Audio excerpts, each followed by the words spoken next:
അധ്യാപകരെ, പ്രിയ സുഹൃത്തുക്കളെ, നമസ്കാരം. എൻ്റെ പേര് വാത്സൽബൻ.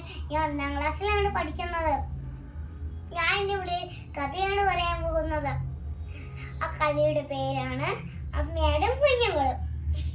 പണ്ട് പണ്ടൊരിടത്ത് ഒരമ്മയുടെ ഉണ്ടായിരുന്നു. ആ അമ്മയുടെ 5 കുഞ്ഞുങ്ങളുണ്ടായിരുന്നു. ദിവസം അമ്മയോട് തീറ്റ തേടാൻ പോവുകയായിരുന്നു.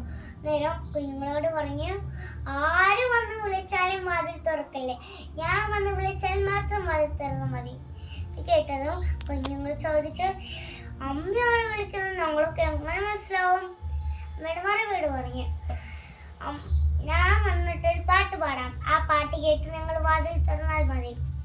ഈ പാട്ട് പാടി, പുന്നാര മക്കളെ, തലവീർത്ത മക്കളെ, പുല്ലിൽ കളിക്കുന്നൊരമ്മതൻ പൂക്കളെ, സാക്ഷാത് ഉറക്കുവൻ വാതിൽ തുറക്കുവൻ, സാക്ഷാതനെ നീ ഉള്ളിൽ കയറ്റുവൻ. അമ്മയോട് തീറ്റ തേടാൻ പോയി. അമ്മയോട് പറയുന്നതെല്ലാം വലിയ നാഗമരത്തിന്റെ അടുത്തിരുന്ന് ഒരു കുറുക്കൻ കേൾക്കുന്നുണ്ടായിരുന്നു. കുറുക്കുമ്പോൾ നീ പാട്ട് പാടി, പുന്നാര മക്കളെ, തലവീർത്ത മക്കളെ, പുല്ലിൽ കളിക്കുന്നൊരമ്മതൻ പൂക്കളെ, സാക്ഷാത് ഉറക്കുവൻ വാതിൽ തുറക്കുവൻ, സാക്ഷാതനെ നീ ഉള്ളിൽ കയറ്റുവൻ. അത് കേട്ടതും കുഞ്ഞുങ്ങൾ സാക്ഷ്യം നീക്കി വാതിൽ തുറന്നു. കുറുക്കനെ കണ്ടത് ചിതറി ഓടാൻ തുടങ്ങി. കുറുക്കൻ കുഞ്ഞുങ്ങളെല്ലാം പിടിച്ചു വിഴുങ്ങി ദൂരെ ഓടിപ്പോയി. അമ്മയുടെ കൈനിറയെ പലഹാരങ്ങളുമായിട്ട് തിരിച്ചെത്തി.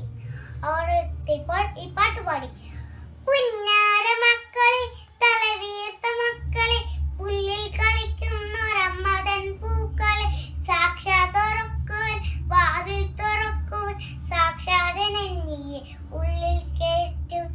വാതിൽ തുറന്നില്ല. അമ്മയുടെ വാതിൽ മുട്ടി. വാതിൽ തുറന്നു. അമ്മയുടെ കുറുക്കന്റെ കാൽപ്പാടുകൾ കണ്ടു. മരത്തിന്റെ താഴെ കുറെ ചെളിയായിരുന്നു. അതിൽ ചവിട്ടിയാണ് അകത്ത് കയറിയത്.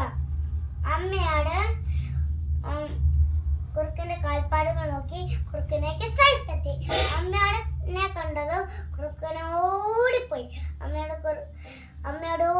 കുറുക്കനെ വേർ കുത്തി. കുറുക്കന്റെ വേർ പൊളിഞ്ഞു. കുഞ്ഞുങ്ങൾ പുറത്തു വന്നു. അമ്മയുടെ കുഞ്ഞുങ്ങൾ ഓടിപ്പോയി. ഏത് അബദ്ധത്തിൽ നിന്നും നമ്മളെ രക്ഷിക്കാൻ നമ്മുടെ മാതാപിതാക്കളുണ്ട്. അതുകൊണ്ട് നമ്മൾ മാതാപിതാക്കൾ പറയുന്നത് അനുസരിച്ച് വളരണം.